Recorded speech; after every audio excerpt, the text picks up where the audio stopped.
Cover, blouse cover ह्याचे order येत असतात, त्यांना मी शिवून देत असते. मला ही बॅग एकाला शिवून द्यायची आहे.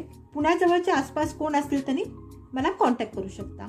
तर माझ्याकडे ही एक बॅग आलेली आहे. तर ही बॅग खूप फाटलेली आहे इकडं, त्यामुळे त्यांना बाटली ठेवता येत नाहीये. अशी त्यांनी बाटली ठेवून वापरतात.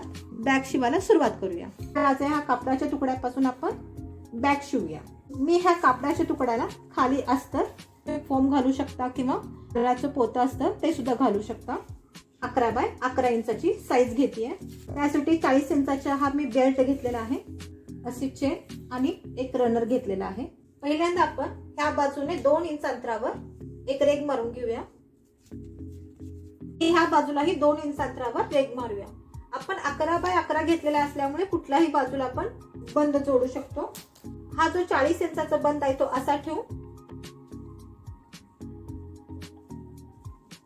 असा ठेवून घेऊन ह्या बाजूने टीप मारून परत ह्या बाजूला येऊन परत ह्या बाजूने टीप मारून इथून इथपर्यंत टीप मारून घ्यायची.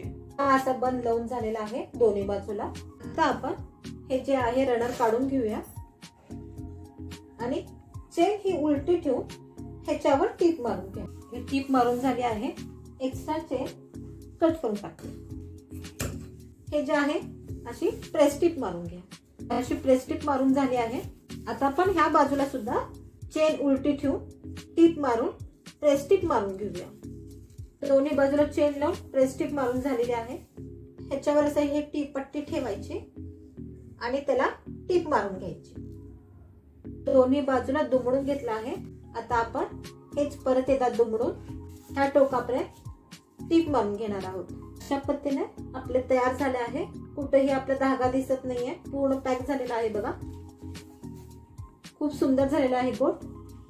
आता आपण ह्याच्यामध्ये रनर घालूया. ते आपल्याला एक अस्तर, मध्ये रबर शीट आणि हे कापडाचा छोटासा तुकडा घालणार आहोत. ह्या तुकड्याला मी चारी बाजूने टीप मारून घेते. ह्याचा सेंटर काढून घेऊया. आता मी सेंटर काढलेला आहे. त्याच्यावर ही आपली बॉटल ठेवूया आणि ह्या बॉटलच्या बाहेर 1 इंच अंतर घेऊ.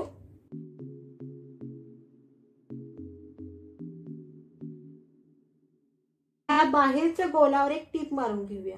तुम्हाला दिसावं म्हणून मी काळ्या दोऱ्याने टीप मारली आहे. आता आपण हा बाहेरचा जो भाग आहे तो कट करून घेऊया. तुम्हाला ह्या साईजची मोठी सुद्धा बॅग बनवू शकता तुम्ही. खालचा बेस घेऊन त्या बेसला किती लागेल तेवढं अंतर घ्यायचं. हा गोल तयार झालेला आहे. आता आपण ह्याला गोल साठी आपण जो मगाशी भाग कट केला आहे हा भाग आत ठेवायचा आणि अशा पूर्ण भागाला टीप मारून घ्यायची गोल आकारामध्ये. हा गोल हा ह्याला जोडून झालेला आहे. हे असे दिसेल. आता हे आपण झाकण्यासाठी परत पाइपिंग करणार आहोत. हे एकदा दुमडून हे असं दुमडून टीप मारून घ्या पूर्ण गोल भागाला. हे गोट मारून झालेलं आहे. किंवा बॅग कशी झाली आहे. माझ्या रोजचे व्हिडिओ पाहण्यासाठी माझ्या बेल आयकॉनला क्लिक करा. म्हणजे तुम्हाला माझा कधी व्हिडिओ आलाय ते नक्की कळेल. हे बघा किती सुंदर झालेला आहे. खूप सुंदर दिसत आहे. तुम्हाला जुन्या नवीन कपड्यापासून माझ्याकडून बॅगा शिवून हव्या असतील तर मला कमेंट करा. तुम्हाला व्हॉट्सअप लिंक देण्यात येईल. तिथे तुम्हाला हवी ती माहिती विचारू शकता.